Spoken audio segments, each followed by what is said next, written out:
Give us a little bit of news that arrived while Mr. Sanders was speaking. The nation turns its lonely eyes to you. The general counsel, meaning the top lawyer for the Biden for President campaign, has released a letter to the Iowa Democratic Party.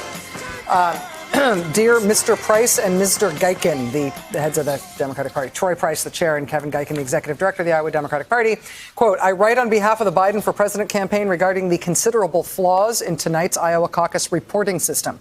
The app that was intended to relay caucus results to the party failed. The party's backup telephonic reporting system likewise has failed.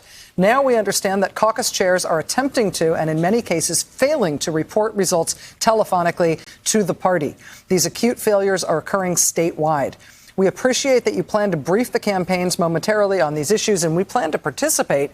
However, we believe that the campaigns deserve full explanations and relevant information regarding the methods of quality control you are employing and an opportunity to respond before any official results are released. We look forward to hearing from you promptly. In the meantime, we're on to New Hampshire on the road to the most important election of our lifetimes. Again, that's the top lawyer for the Biden campaign ripping the Iowa Democratic Party and saying this is a big deal. It's statewide. It's acute failure. And you better talk to us before you say anything about what happened today. Acute, the one word kind and not two. So that's the kind it's you not never want to acute see. failure. It is an acute failure.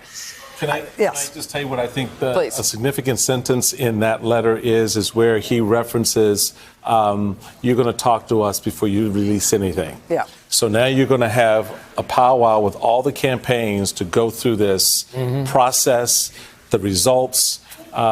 We may not see or hear anything from Iowa for a while. And then that's, again, for a candidate like Biden, where it was kind of questionable how he would do here, and for some of the other candidates, it breathes some life into their campaigns now. They really can, in one sense, can think, hey, we're starting this in New Hampshire.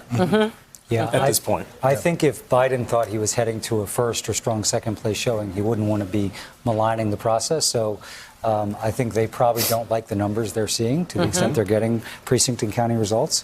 So I think that's fairly illustrative of where they think this is going to land when the results do come in. Hey there, I'm Chris Hayes from MSNBC. Thanks for watching MSNBC on YouTube. If you want to keep up to date with the videos we're putting out, you can click subscribe just below me or click over on this list to see lots of other great videos.